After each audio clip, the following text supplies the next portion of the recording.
Buenas noches, queridos hermanos. Ministerios Príncipe de Paz les da la bienvenida a cada uno de ustedes. Hoy con el tema de enseñanza, la doctrina del Hijo de Dios.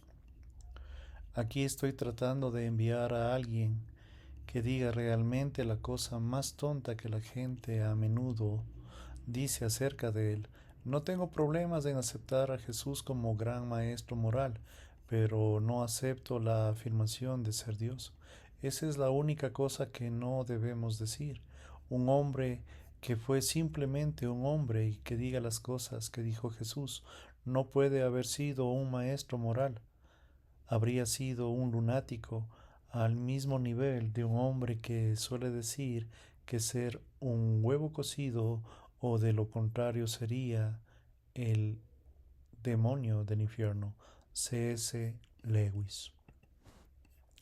Usted debe hacer su elección. Este hombre era y es el Hijo de Dios, o lo contrario, un loco, o algo peor. Usted puede descartarlo como loco, puede esculpirlo o matarlo, puede ser un demonio o puede ser a sus pies y llamarlo Señor Dios. Pero no me avergüenzo de ninguna tontería descendiente acerca de que fue un gran maestro humano. Él nos dejó esa salida. No era una intención. Jesús de Nazaret. En Mateo y Lucas hablamos los relatos del nacimiento de Jesús. Ambos señalan que Jesús nació de una virgen llamada María en el pueblo de Belén. Marcos 1:18, 2 al 12, Lucas 1:26 y 2:7. Los intentos de hallar alusiones al nacimiento virginal en Gálatas 4:4, Juan 8:41 son muy esforzados. Los intentos de explicar estos relatos como paralelos de los mitos griegos que tapan la ausencia de cualquier paralelo verdadero, sustancial de la liturgia griega y sobre todo de la naturaleza judía en estos relatos. El ministerio de Jesús comenzó con el bautismo de Juan en Marcos 1, del 1 al 15, Hechos 1, 21, 22, su tentación por Satanás, su ministerio que incluyó la selección de los 12 apóstolos, Marcos 3, 13, 19, no simboliza la reunificación de las 12 tribus de Israel, la representación de la necesidad del arrepentimiento, 1.15, la llegada del reino de Dios en su ministerio, Lucas 11.20, la oferta de salvación de los marginados de la sociedad, Marcos 2.15 al 17, la curación de los enfermos y poseídos por demonios, lo cual hace referencia al Talmud judío y a su glorioso regreso para consumar el reino. El punto de inflexión del reino llegó por Cesarea en Filipos, cuando después que Pedro se confesó con el Cristo Jesús, conoció que la confesión era acertada e informó a los discípulos de su próxima muerte. Mateo 16 del 13 al 21. Cuando llegó Jesús, llegó limpio al templo y al hacerlo juzgó a la religión de Israel. Nótese la introducción que encontramos en el relato de Marcos entre el capítulo 11, versículos del 12 al 14, así como se ha contenido en los dos capítulos siguientes. En la noche que fue traicionado, instituyó la ordenanza de la cena del Señor, que se refiere al nuevo pacto sellado por la sangre sacrificial y la reunión victoriosa al reino de Dios. Mateo 26, 29. Luego lo arrestaron en el huerto del Getsemaní, fue juzgado ante el Sanedrín, Herodes, Antipas y finalmente Poncio Pilato, quien lo condenó a la muerte por acusaciones políticas basadas en la afirmación de ser el Mesías. Marcos 15:26. En la víspera del día del reposo, Jesús fue crucificado por los pecados del mundo. Marcos 10:45, en las afueras de la ciudad de Jerusalén, Juan 19:20, en lugar llamado Gólgota, Marcos 15:22, entre dos ladrones que tal vez hayan sido revolucionarios, Mateo 27:28. Él entregó su vida antes de llegar el día de reposo, de modo que no hizo falta acelerar su muerte por sacrificio, es decir, quebrantando las piernas, Juan 19, 21, 34. Fue sepultado por la tumba de José de Arimatea, en Marcos 15:43. Su primer día a la semana, o sea, el tercer día, viernes hasta las 18 horas del primer día, viernes desde las 18 horas hasta el sábado 18 horas del segundo día y sábado desde las 18 horas hasta el domingo por la mañana, tercer día. Resucitó de los muertos, se descubrió de la tumba vacía y se apareció a sus discípulos, Mateo 28. Pasó 40 días con los discípulos y luego ascendió al cielo. Así terminó el ministerio en 3 años. Juan 12:13 de Jesús de Nazaret.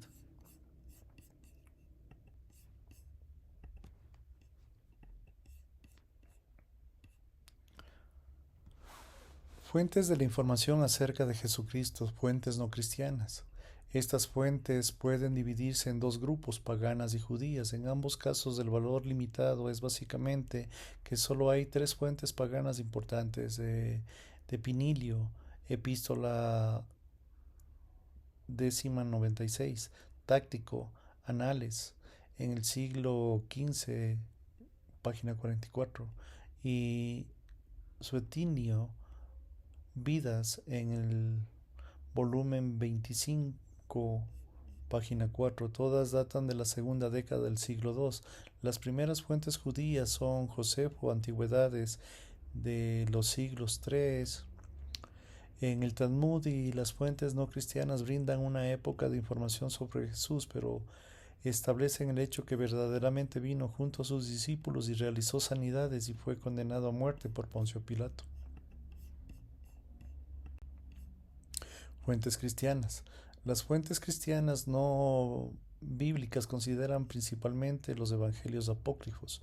Años 150 al 350 después de Cristo, el ágrafa, los dichos no escritos de Jesús, es decir, dichos supuestamente auténticos de Jesús que no se encuentran en los evangelios canónicos. Su valor es bastante dudoso, en lo que es completamente fantástico. Evangelio y la infancia de Tomás, el etérico Evangelio de la verdad, en cuando mucho no sostenible y no probable, el Evangelio de Tomás 31:47. Cristo de la fe. En singular autoentendimiento de Jesús puede cerciorarse por dos medios. La cristología implica y releva por acciones y palabras. La cristología explica y revela los títulos y atributos que eligió a describirse a sí mismo. Cristología implícita. Durante el ministerio de Jesús actuó como alguien que tenía autoridad única. Asumió la prerrogativa de limpiar el templo. Marcos 11, del 12 al 33, incluso a los malignos del reino de Dios. Lucas 15, de tener autoridad divina para perdonar los pecados. Marcos 2, del 5 al 7. Jesús también habló con alguien que tenía la autoridad mayor del Antiguo Testamento. Marcos 5, 31 al 32. Que Abraham, Juan 8:53, que Jacob 4:12, que en el templo, Mateo 12:6, que declaró que el Señor el día del reposo, Marcos 2:28, hasta afirmó que en el desierto de todas las personas dependerían de la respuesta de él, Mateo 10:32-33. Cristología explicativa. Junto con la cristología implícita en la conducta de Jesús, también hizo algunas afirmaciones cristológicas. En medio de las adversidades, títulos, se afirmó que se refirió a sí mismo como el Mesías de Cristo, Marcos 2, 8 al 27, y la sentencia de la muerte formal en base a la política. No solo se tiene sentido porque Jesús admitió que era el Mesías, también se refirió a sí mismo como el Hijo de Dios, Marcos 11 del 25 al 27, en un pasaje como Marcos 13:32, en lo cual hizo una clara distinción entre lo mismo y los demás. Debe ser auténtico porque nadie en la iglesia había creado un dicho en el cual el Hijo de Dios afirma desconocer el momento del fin del tiempo. La autodesignación favorita que derivó de la naturaleza tanto encubridora como reveladora del título del Hijo del Hombre. Jesús, al usar el título, tiene claramente en la mente del Hijo del Hombre, lo cual habla de Daniel 7:13, como es evidente en Mateo 10:23. Por lo tanto, en lugar de enfatizar la humildad, es evidente que este título revela la autoridad divina que Jesús tiene como Hijo del Hombre para juzgar al mundo y sentenciarlo y haber venido del Padre. Aquí también en Mateo 5:17 muchas veces se ha intentado negar la autenticidad de todos y algunos dichos del Hijo del Hombre, pero tales intentos tropezaron porque este título se encuentra en todos los estratos de los evangelios. Mateo, Marcos, Lucas, Juan, y se manifiesta perfectamente en el criterio de la semejanza que afirma que el dicho de un título como este no pudo haber surgido del judaísmo o de la iglesia primitiva. Debe ser auténtico. El rechazo de la autenticidad de este título se basa en consecuencia no tanto en asuntos escépticos, sino también en las preposiciones relacionadas que niegan a priori que Jesús de Nazaret puede haber dado a sí mismo y de esta manera. Cristología del Nuevo Testamento. Los escritores del Nuevo Testamento indican quién es Jesús, describiendo el significado de la obra que vino a hacer y las funciones que vino a realizar. Las variadas descripciones de su obra y funciones, siempre principalmente en términos del Antiguo Testamento, muestran una combinación unificada de un aspecto al otro de un desarrollador que significa un enriquecimiento sin cancelar de manera alguna a la tradición anterior. Jesús en los Evangelios. En los Evangelios sinópticos se da por sentado la humanidad como fuera imposible para alguien cuestionarla. Lo veremos acostado en un pesebre, creciendo, aprendiendo, siendo sujeto de hambre, ansiedad, duda, desilusiones, sorpresa. Marcos 2:15, Lucas 2:40.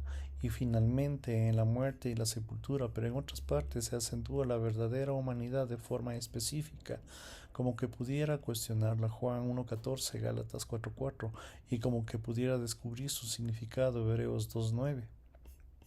A pesar de este análisis, en su verdadera humanidad siempre se enfatiza el hecho de que una humanidad es en el pecado y también completamente distinto a otros hombres. No debe buscarse su significativo calificado junto con los más grandes y sabios, es lo más santo de todos los hombres. El nacimiento virginal y la resurrección son señales que aquí tenemos solo en el único reino de la humanidad. Solo pueden descubrir quién sea de lo contrario con otros, y brilla más claramente cuando todos los demás están en contra de él. Los acontecimientos en su lugar para sufrir, triunfar, como es el hambre en nuestro medio, es absolutamente decisivo para cada persona con quien se encuentra para el destino del mundo entero. Juan 3:16-18.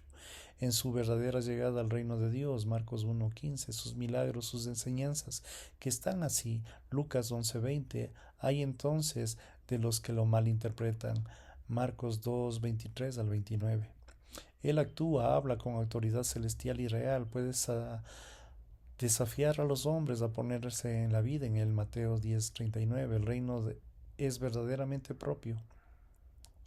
Lucas 22:30, es aquel al que pronunciarlo sencillamente está en su propia mente, al mismo tiempo pronuncia las palabras eternas y decisivas de Dios. Lucas 5:22, 27 y 28, palabra que se efectúa con la promesa.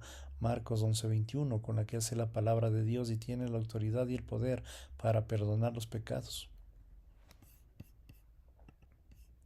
Cristo no solo puede entenderse su verdadero significado cuando se entiende la relación con su pueblo, por medio del cual nació, el propósito del pacto de Dios de Israel, que se cumplan en los acontecimientos puestos en marcha en una carrera terrenal.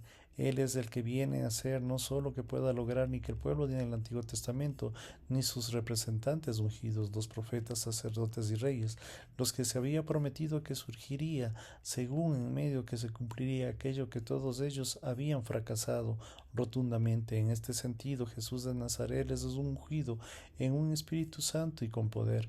Hechos 10:38, para el verdadero Mesías o Cristo en Juan 1:41 y Romanos 9:5, su pueblo es el verdadero profeta. Marcos 9:7, sacerdote, Juan 1:17, y rey, Mateo 2:2, tal como se indica en su bautismo. El uso de Isaías 61 en Lucas 4:16-22, al recibir la unción realizada por el propósito mesiánico, recibe sus contemporáneos como el título de Cristo. Marcos 8:29, hijo de David, Mateo 9:27. Pero también se da y recibe muchos otros títulos que ayudan a ilustrar las funciones que cumplió, que todavía son decisivos para indicar quién es.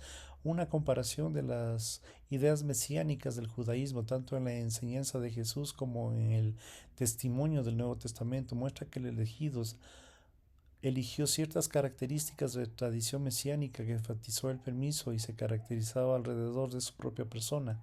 Cierto número de mesiánicos son utilizados por él y acerca de él y preferían a otros que se arrepintieran en el uso de él y les da la relación que les da a sí mismo entre sí. Esta es la parte de la razón para que la reserva mesiánica. Hijo del hombre. Jesús usó el título del Hijo del Hombre para sí mismo que se es cualquier otro. Hay pasajes en el Antiguo Testamento donde es una frase sencillamente significativa, hombre.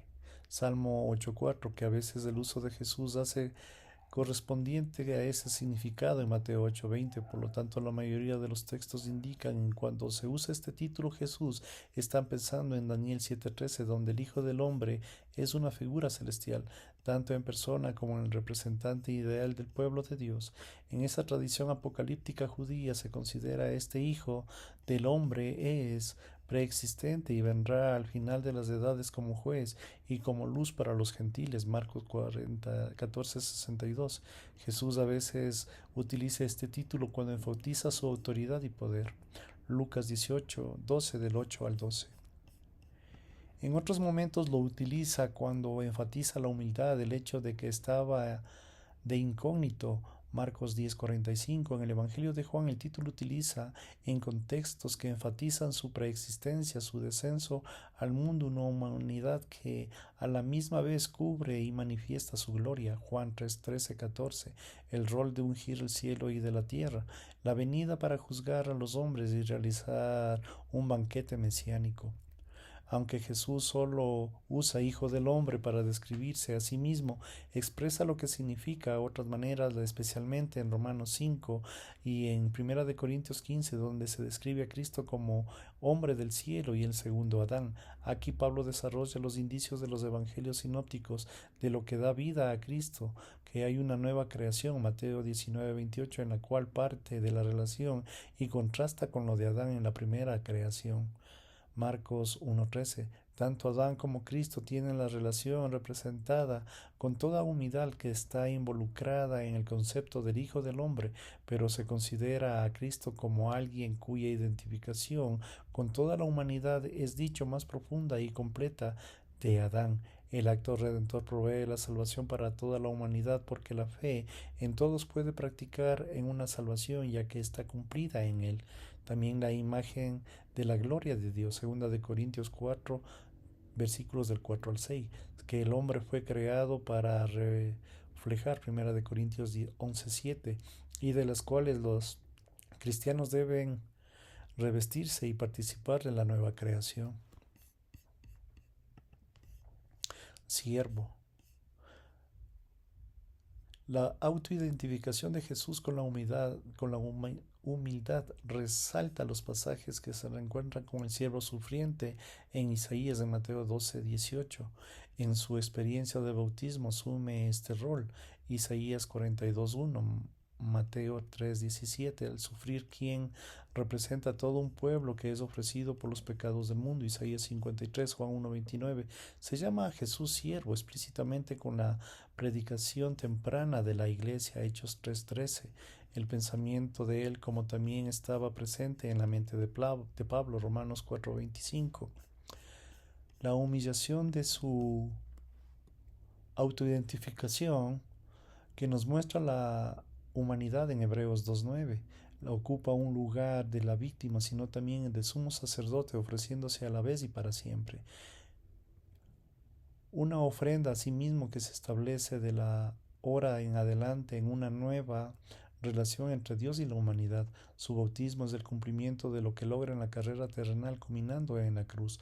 Lucas 12:50. En su autosantificación para su sacerdocio eterno, a través de esta autosantificación su pueblo es santificado para siempre. Juan 17:19, Hebreos 10:14. Hijo de Dios. Jesús mismo no usó el título de Hijo de Dios en la misma medida que el Hijo del Hombre, pero el hombre que fue dado. Lucas 1:35, por la voz celestial del bautismo en su transfiguración. Marcos 1:11, como Pedro en su momento de iluminación. Mateo 6:16, por los demonios. Marcos 5:17, y por el centurión. Marcos 15:39. Este título es mesiánico del Antiguo Testamento. Israel recibe el título de hijo, Éxodo 4:2, Oseas 11:1, pero también se usa para rey, 2 de Samuel 7:14, Salmo 2:7, y posiblemente a los sacerdotes, Malaquías 1:6. Por lo tanto, al usar y aceptar este título, Jesús asume que el hombre es aquel que quiere realizar un verdadero destino real.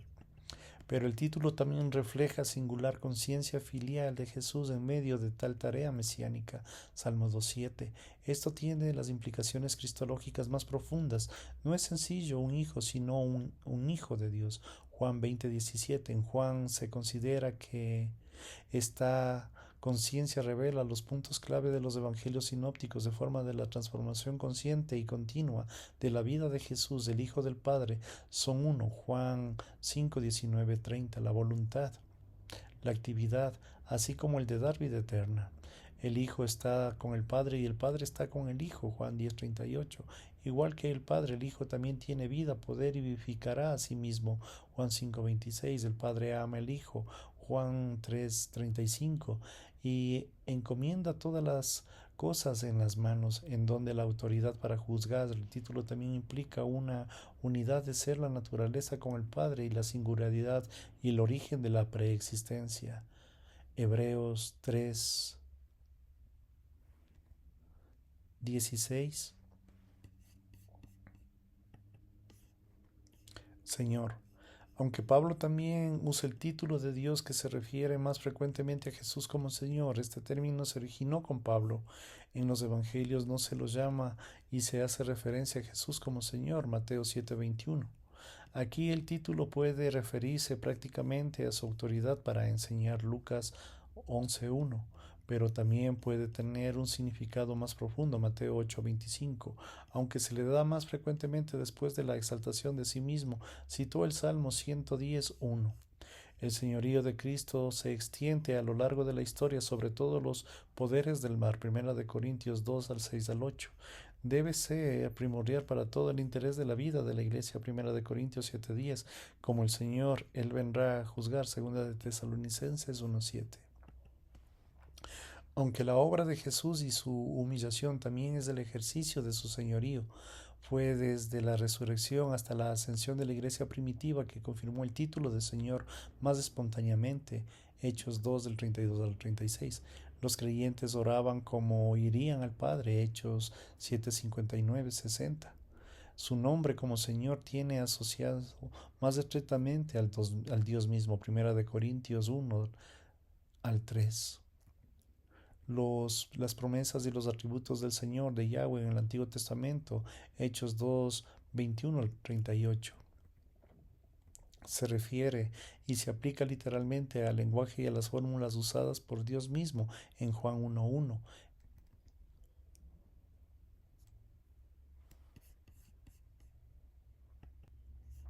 Palabra. La afirmación y la palabra se hizo carne. Juan 1:14 conecta a Jesús tanto en la sabiduría de Dios del Antiguo Testamento, que tiene un carácter personal, Proverbios 8, como la ley de Dios, Deuteronomio 30 del 1-14, Isaías 2:3, que reservan y declaran la manifestación de la palabra. Por ello, Dios crea, se revela y realiza la voluntad histórica, Salmo 33:6. Aquí existe una estrecha relación entre la palabra y el evento del Nuevo Testamento, que es evidente. La palabra no es meramente un mensaje proclamado, sino que Cristo mismo. Juan 8:31. Los que Pablo expresa en Colosenses 1, Juan lo expresa en su prólogo. Ambos pasajes, así como en Hebreos 1, del 1-14, afirman el lugar de Cristo como aquel que en el principio fue el agente de la actividad creadora de Dios. Al dar testimonio de estos aspectos que Jesús es inevitable en el Antiguo Testamento que dé testimonio de su preexistencia. Él era el principio, Juan del capítulo 1, versículos del 1 al 3. Su misma venida, Marcos 1:24, lo involucra en una profunda autoiluminación, 2 Corintios 8:9, para cumplir el propósito ordenado del deseo de la fundación del mundo, Apocalipsis 13:8. El Evangelio de Juan, él da testimonio de sus propias palabras, capítulo 8, versículo 58. Sin embargo, aquel de haber venido del Padre no involucra ninguna disminución de su divinidad. Existe una subordinación del Hijo encarnado del Padre dentro de la relación de amor e igualdad que subsiste entre el Padre y el Hijo. Juan 14:28. El Padre envía al Hijo y es enviado. El Padre y el Hijo recibe.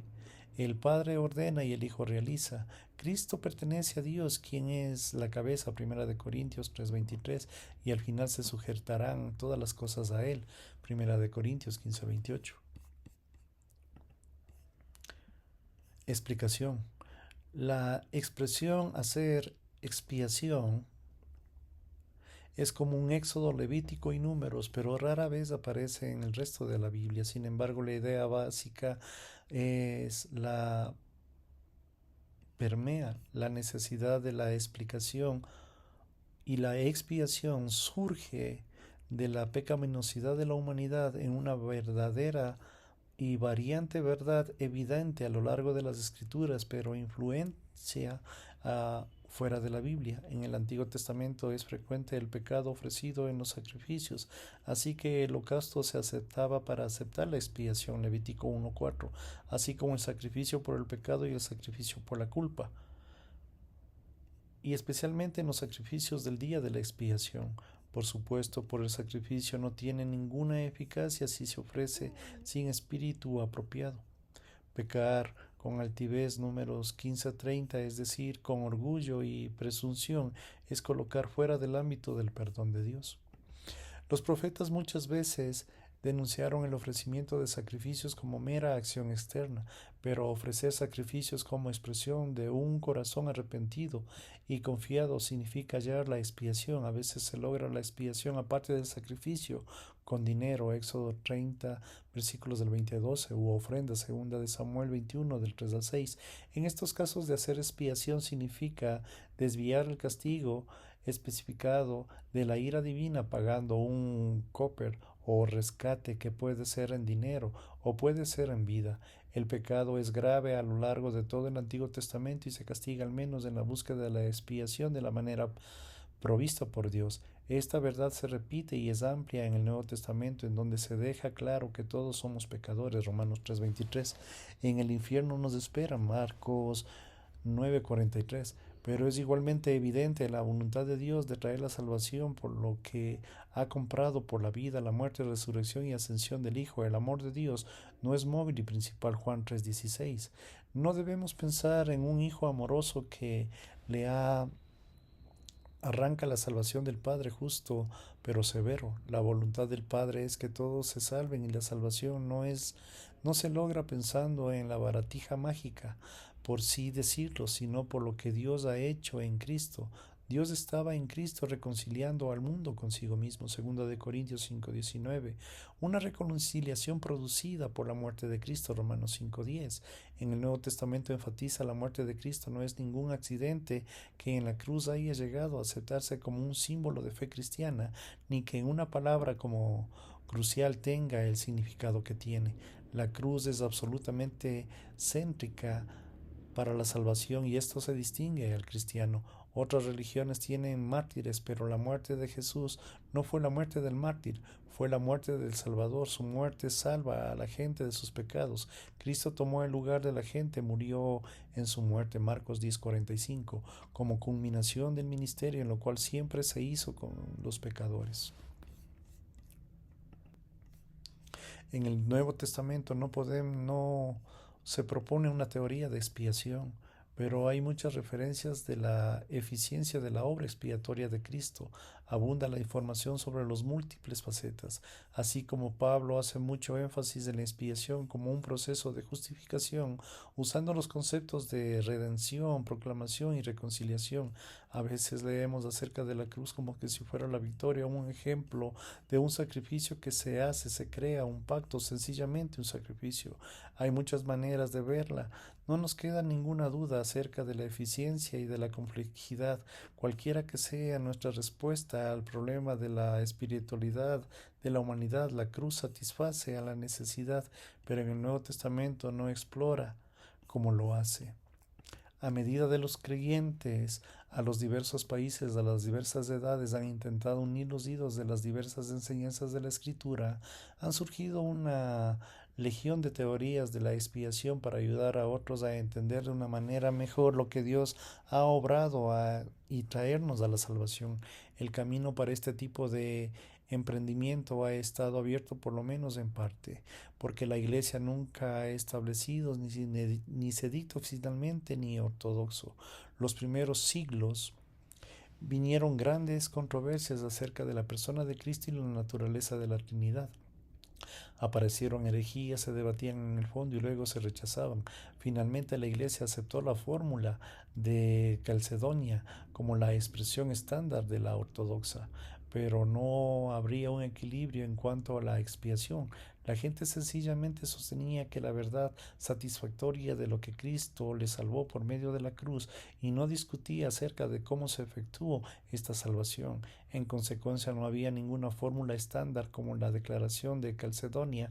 Esto permitió que los creyentes seguían con su búsqueda de la teoría satisfactoria por su propia cuenta. Hasta el día de hoy, ninguna teoría de la expiación ha logrado una aceptación universal. Esto no debería llevarnos a abandonar la tarea. Cada teoría nos ayuda a entender un poco más de lo que significa la cruz. De todos modos, nos exhorta a dar razones de esperanza que hay en nosotros. Primera de Pedro 3:15. Las teorías de la expiación intentan hacer justamente eso. Perspectiva subjetiva o moral, la teoría de la influencia. Hoy en día existe una amplia aceptación de una forma de perspectiva subjetiva o moral, especialmente entre los estudiosos y la escuela liberal. En todas sus variaciones, en toda la teoría enfatiza la importancia del afecto de la cruz en Cristo, en el pecador, o en lo general atribuye a esta teoría Pedro Alevardo, quien enfatizó el amor a Dios. A veces se los llama la teoría de la influencia moral o el ejemplarismo. Cuando vemos en la cruz, vemos una grandeza, un amor divino que nos libera del temor y enciende en nosotros el amor, responde al amor de Dios con amor en y no vivamos ya en egoísmo y en pecado. De otra manera, las expresiones incluyen la teoría de la imagen de Cristo al turista muerto en pecados. No mueve el arrepentimiento y a la fe. Decimos que Dios hace todo esto por nosotros. No deberíamos continuar en el pecado, por lo tanto nos arrepentimos, nos apartamos del mismo. Así somos salvados. En énfasis, todos estos están en la experiencia personal. Desde esta perspectiva, la expiación no tiene ningún efecto fuera del creyente. Es real solo la experiencia de la persona. Hattins Rachel defendió la posición de la idea de la expiación en 1919. Hay que decir que la entrada, hay que decir la verdad de esta teoría. Por sí sola es inadecuada, pero no es falsa. Debemos responder al amor de Cristo expresado en la cruz y a reconocer la fuerza imperiosa de su ejemplo. El bien conocido, amado himno de la cruz excelsa es contemplar, solo expresada y en la perspectiva moral. Cada línea enfatiza un efecto del observador, impacta con fuerza lo que dice solo en la verdad, sino lo que es importante. Lo que debemos rechazar es la afirmación de lo que representa el alcance completo de la expiación. Desde este punto de vista, es el objeto de una crítica seria, sino que estaba haciendo algo muy real con su mente, que no nos queda más que una instancia de exhibicionismo y no estuviéramos ahogándonos en un río tormentoso de alguna zambullida para salvarnos y muriera en el proceso de reconciliarnos en el amor y en el sacrificio involucrados. Pero si estuviéramos sentados en tierra firme y alguien se tirara a la tormenta para demostrar su amor, no le veríamos la razón y lamentaríamos un hecho sin sentido, al menos que la muerte de Cristo realmente haga algo, no es una realidad, sino una demostración de amor para cada uno de nosotros. La exposición y la victoria. La iglesia primitiva parece haber presentado poca atención de manera en la cual la expiación, pero cuando se refiere a ese asunto, por lo general la respuesta es dada en términos neotestamentarios. Los padres razonaron que debido a su pecado, la gente pertenecía a Satanás, pero Dios ofreció a su Hijo como rescate en un trato en el maligno, aceptó en una buena gana. Sin embargo, cuando Jesús llegó al infierno, Satanás descubrió que no lo quería sujetar.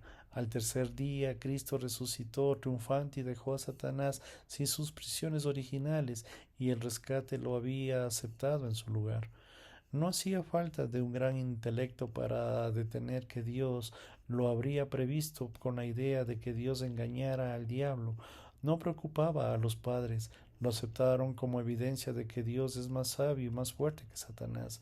Hasta la elaboración y la ilustración en las cuales la carne de Jesús era el cebo de la deidad, era el anzuelo. Satanás se tragó el anzuelo junto con la carnada y se quedó atravesado. Esta es la idea que ha recibido varios nombres: la teoría del rehén del diablo, la teoría clásica de la teoría del anzuelo y de la exposición. Este tipo de metáfora deleita a algunos de los padres, pero descubrieron la crítica de Anselmo, que se perdió de vista. No fue sino hasta recientemente que Gustav Aliem mostró detrás de las metáforas glutescas hay una verdad importante. La última instancia, la obra expiatoria de Jesús significa la victoria. El diablo y todas las huestes del mal fueron derrotados, el pecado fue conquistado, aunque no siempre se ha sido expresado de las teorías fijas, siempre ha figurado en nuestros himnos de la Pascua. Este es un elemento importante en la devolución cristiana y señala que la realidad de los cristianos no deben tener y ni perder de vista. Hay que tratar la teoría de cierto cuidado, pero al terminar diciendo que Dios salva sencillamente porque es fuerte, en otras palabras, la fuerza de la razón es toda la conclusión posible para cualquiera que tome la Biblia en serio. Estamos advertidos que esta idea por sí sola no es adecuada, pero combinada con otras ideas deben ocupar un lugar en cualquier teoría satisfactoria. Es importante el hecho de que Cristo haya vencido y nos haya dado con eso la salvación a cada uno de nosotros. La teoría de Anselmo de la satisfacción. En el siglo XI, Anselmo, obispo de Canterbury, produjo un libretito llamado Ser Deus Homo, porque Dios se hizo hombre, el cual criticó ferozmente la teoría patriástica como un rescate pagano a Satanás.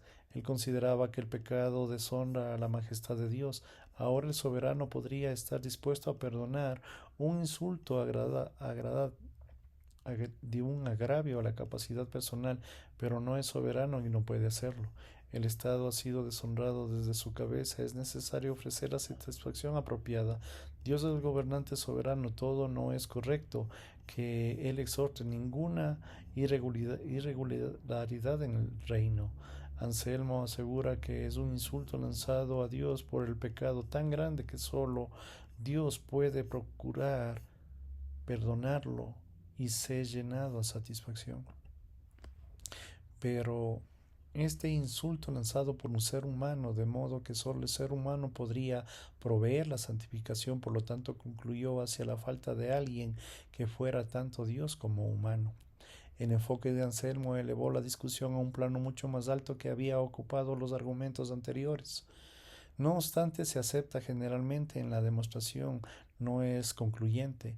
En la última instancia, Anselmo hace un Dios que se parezca demasiado a un rey, cuya dignidad que ha recibido una afrenta ha pasado por alto la capacidad del soberano para demostrar clemencia, perdón, sin disminuir su reino.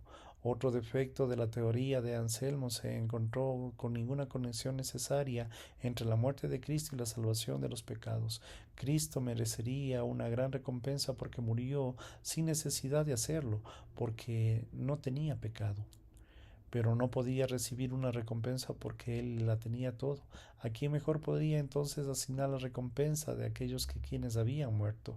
Esto convierte la salvación de los pecadores en un asunto más o menos aleatorio. No hay muchos hoy en día que estén dispuestos a acompañar a Anselmo, pero por él a lo menos tomó el pecado en serio y se acepta que sin esto no podría haber sido una respuesta satisfactoria. Sustitución penal. Los reformadores estaban de acuerdo con Anselmo en cuanto a la gravedad del pecado, pero consideraron más la cuestión de violar la ley de Dios en insultar su honor, sosteniendo que la ley moral no es algo que se pueda tomar a la ligera. La paga del pecado es muerte, Romanos 6:23. Este es el problema para la humanidad pecaminosa. Tomaba en serio las señales de la Escritura acerca de lo que decía de Dios y de lo que se refería de la maldición que está bajo y que se encuentran los pecadores. Les parecía obvio la escena de la obra salvífica de Cristo consistía en tomar lugar del pecador. Cristo soportó el lugar en todos nosotros en la muerte que es la paga del pecado, cargó con la maldición que deberíamos haber cargado nosotros los pecadores. Gálatas 3:13. Los reformadores no duraron en decirte que Cristo soportó nuestro castigo o que aplacó la ira de Dios en lugar que nosotros. Estas ideas son muy criticadas. Se enseña particularmente que el pecado no es un asunto externo que se pueda transferir fácilmente a una persona a otra y que aunque algunas formas de castigo son trascendentales, pagar una multa, otras que son en el encarcelamiento, la pena de muerte, se argumenta con esta teoría que pone a Cristo en oposición del Padre, maximizando el amor de Cristo y minimizando el amor del Padre. Es posible que estas críticas sean válidas con respecto a algunas expresiones de la teoría, pero no deberían ser una base esencial para pensar o pasar por alto la doble identificación que Cristo es uno de los pecadores. Lo salvó de estar en él. Cristo, Romanos 8:1, es uno con el Padre y él somos uno solo. Juan 10:30, 2 de Corintios 5:18-19. También pasan por alto el gran apoyo del Nuevo Testamento a la teoría que ha rebuscado negar que Pablo, por ejemplo, haya expresado este punto de vista. Tal vez quisiera reformularse cuidadosamente, pero esta teoría todavía dice algo importante acerca de la manera en que Cristo ganó nuestra salvación. Sacrificio. Se dice que mucho acerca del sacrificio en el Antiguo Testamento, no poco en el Nuevo Testamento. Algunos instan que en esto nos da la clave para extender la expiación. No hay duda que en la Biblia se considera el acto salvador de Cristo que es un sacrificio y toda la teoría satisfactoria que se debe incluirlo, pero a menos que esté suplementada en la expiación, no lo explica. La teoría moral y sustituta penal puede ser corregida e incorrecta, pero al menos son inteligibles. Pero ¿cómo salva el sacrificio y respeta y su respeta no es obvia? Resumen. Cada una de las teorías antes mencionadas reconocen una manera de expiación vasta y profunda. No hay nadie quien le parezca que debe entenderse en su propia luz. La situación es que los seres humanos pecaminosos es desastrosa porque nuestro Nuevo Testamento considera que estamos muertos, perdidos, sufriendo horrores en el infierno, muriendo, echándonos a la oscuridad y mucho más. Una explicación que se refiere a todo esto es forzarnos debe ser compleja. La consecuencia necesitamos todos los consejos vívidos relacionados con proporción y justificarnos, etc. También necesitamos todas las teorías, cada una se llama la atención en un aspecto importante de nuestra salvación. No debemos atravesar ni renunciar a ninguna, pero somos pecadores de mente pequeña, mientras que en la expiación grande y vasta. No podemos esperar que nuestras teorías logren explicarla plenamente, aunque las juntemos a todas, no haremos más que comenzar a entender un poco más la emocionalidad del acto salvífico de Dios. Dos ideas diferentes acerca de la expiación de Cristo. ¿Fue la intención la muerte de Jesús garantizada para la salvación de un número limitado de personas, los elegidos o de todos? La primera idea a veces recibe el nombre de expiación limitada, porque Dios limitó el efecto o el afecto de una muerte de Cristo a un número específico de personas elegidas o la reconciliación particular, porque es la residencia como era para un grupo particular de personas. La segunda idea es a veces que recibe el nombre de expiación ilimitada, porque Dios no limitó la muerte redentora de Cristo a los elegidos, sino permitió que fuera para toda la humanidad en general. Redención particular. La doctrina que Jesús murió por los elegidos en particular garantiza su redención, pero no por el mundo que surgió a medida que se desarrollaron las implícitas de la doctrina de la elección de la teoría de la satisfacción. Inmediatamente después de la Reforma surgió una controversia que culminó en la declaración de Sínodo de Dort, 1618-1619. En la muerte de Cristo fue suficiente para todos los que eficientemente le escogieron. Esto no dio satisfacción a muchos teólogos, aún a los calvinistas que llevan la controversia y han continuado hasta el día de hoy. Se utilizan numerosos argumentos para defender la doctrina de la expiación limitada, pero los siguientes representan algunos de los que se encuentran en la mayoría con frecuencia. En primer lugar, la Biblia hay que calificarla en cuanto a quienes beneficia la muerte de Cristo, limitando así su efecto. Se dice que Cristo murió por sus ovejas, Juan 10:11, por su iglesia, Romanos 28:20, por sus escogidos, 8:32 al 35, y por su pueblo, Mateo 1:21. En segundo lugar, los designios de Dios siempre son eficaces y nunca pueden ser frustrados por los seres humanos. Dios hubiera tenido la intención que todos fueran salvados por la muerte de Cristo, todos lo serían. Es obvio que no todos se salvan, porque en la Biblia enseña claramente que los que rechazaron a Cristo están perdidos. Por lo tanto, es lógico que Cristo haya muerto por todos, porque no todos se salvarán. Argumentar que Cristo murió por todos es argumentar un efecto a la voluntad salvífica de Dios que no cumple o que todos se salvarían. Estos argumentos son claramente falsos. En tercer lugar, si Cristo murió por todos, no sería justo que Dios enviara a la gente al infierno por sus propios pecados. Ningún tribunal permite que exija pagar dos veces por el mismo crimen. Dios tampoco lo hace. Dios no podría haber permitido que Cristo muriera por todos a menos que planeara que todos fueran salvos, cosa que claramente no hizo. Ya que algunos se pierden, Cristo pagó por los pecados de los escogidos, los perdidos pagarán por sus propios pecados. En cuarto lugar, decir que Dios murió por todos lleva lógicamente al universalismo. Esa verdad que no todos los que creen en la relación general creen en el universalismo, pero hay ninguna razón válida para lo cual lo hacen.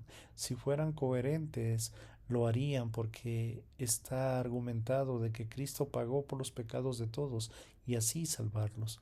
En quinto lugar, Cristo no solo murió para que la salvación fuera posible, sino para salvarla en realidad. Argumentar que Cristo murió para salvar, para proveer la posibilidad de la salvación, es dejar abierta la puerta a si alguno se salvara. Si los designios de Dios son solo posibles y no realidades, entonces nadie está seguro, todo está abierto en duda. La Biblia enseña claramente que la muerte de Jesús realmente garantiza la salvación de su pueblo, convirtiéndola así en una certeza ilimitada, y la expiación, Romanos 5:10, segunda de Corintios 5:21, Gálatas 1:4. En sexto lugar, ya no hay condiciones que deben cumplirse para ser salvo, es decir, la salvación es por gracia, no por obras, ni siquiera por un acto de fe. Tanto por el arrepentimiento como la fe están aseguradas para aquellos por quienes Cristo murió. Si es el designio de la expiación fuera para todos, entonces todos recibirían arrepentimiento y fe, pero esto es claramente falso. Por lo tanto, la muerte de Cristo solo pudo haber sido destinada para aquellos que se arrepienten y creen, es decir, en los escogidos. En séptimo lugar, los pasajes que hablan de la muerte de Cristo en el mundo han sido mal interpretadas por las palabras del mundo. En realidad significa que el mundo de los escogidos es el mundo de los creyentes, de la iglesia y de todas las naciones. Por último, los pasajes que dicen que Cristo murió por todos también han sido mal entendidos. La palabra todos significa toda clase de personas, no todas las personas.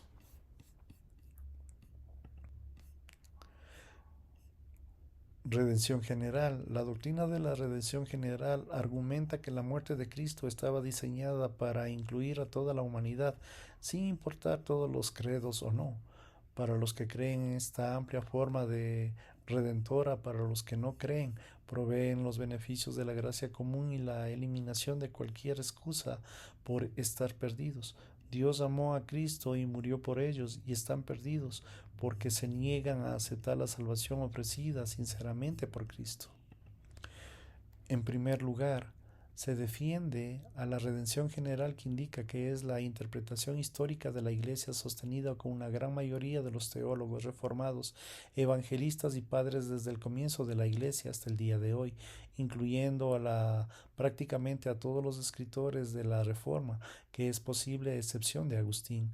Entre los reformadores de la doctrina se encuentra Lutero, Malatosh, Bulgertin, Latimer, Kramer, Covardel. Uno de los más grandes comentarios por Calvino, por ejemplo, Calvino dice en la siguiente respectivo en Colosenses 1:14: esta redención que adquirió por la sangre de Cristo, pues por el sacrificio de su muerte han sido expiados todos los pecados del mundo. Sobre la frase derramada a favor de muchos de Marcos 14:24 dice: la palabra muchos no significa solo una parte del mundo, sino toda la raza humana. Aunque muchos calvinistas existen un generalismo llamado universalismo hipotético. Por ejemplo, en Noyce, Armour, Richard Baxter, John Burley, John Newton, John Brown, entre muchos otros, es posible que haya la mayoría de cristianos que hayan entendido tan mal la guía del Espíritu Santo en un punto tan importante. En segundo lugar, cuando la Biblia dice que Cristo murió por todos, significa justamente eso. La palabra debería entenderse en un sentido normal, a menos que exista alguna otra razón imperiosa para entenderla de otra manera, y no existe la razón. En algunos pasajes, por ejemplo, Isaías 51:6, 1 de Juan 2:2, 1 de Timoteo 2 del 1 al 6, no tienen ningún sentido ni se entiende de manera habitual. En tercer lugar, la Biblia dice que Cristo quita el pecado del mundo y es el Salvador del mundo. En un estudio de la palabra mundo, especialmente en Juan, donde se usa 78 veces, muestra que el mundo odia a Dios y rechaza a Cristo y está dominado por Satanás. Sin embargo, ese es el mundo por el cual Cristo murió. No hay un solo lugar en todo el Nuevo Testamento donde el mundo signifique iglesia o los escogidos.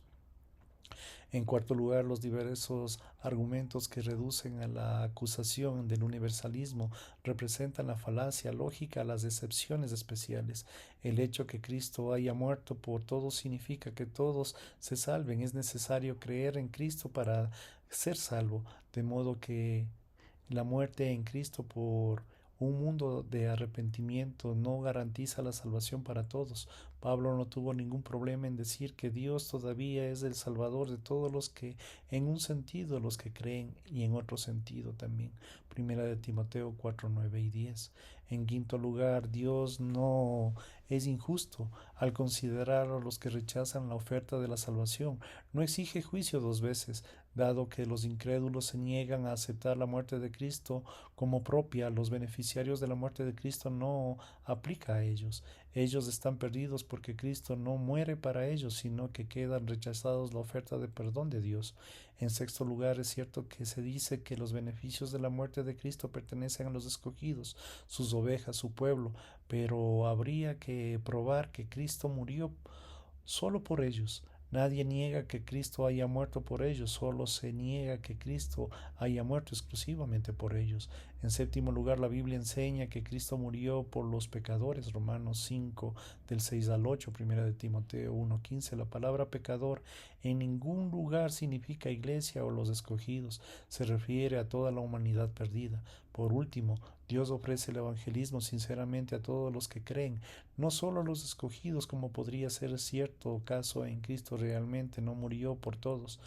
Dios sobraría muy bien que algunas personas nunca podrían ser salvas porque no permitió que Cristo pagara por sus pecados. A un Luis Belcroft, defensor del acérrimo de la expiación ilimitada, dice que no se puede negar que existe una verdadera dificultad en este punto. Resumen. En ambos puntos de vista intervienen y preservar algo de importancia teológica. Los defensores de la expiación ilimitada enfatizan en la certeza de la salvación de Dios y la iniciativa que tomó la ofrecerla a los seres humanos. Si la salvación dependiera de nuestras obras, de todos estos estaríamos perdidos. Los defensores de la redención general intentan preservar la justicia de Dios y para ellos la enseñanza es clara que las escrituras, la salvación no es menos segura porque Cristo no haya muerto por todos. La decisión rechazar y la condenación por fe en las personas de una relación salvadora con Cristo, quienes murió para nosotros pudiéramos vivir. Lito indica mediante entre dos puntos de vista lo siguiente manera. Por lo tanto, es posible que no exista una diferencia tan grande que lo que había supuesto en los combatientes del calvinista más extremo puede admitir que hay un lugar para todos los que desean entrar. El arminiano más extremo puede admitir la redención en pleno sentido de todas las escrituras. No es un privilegio de todos los hombres.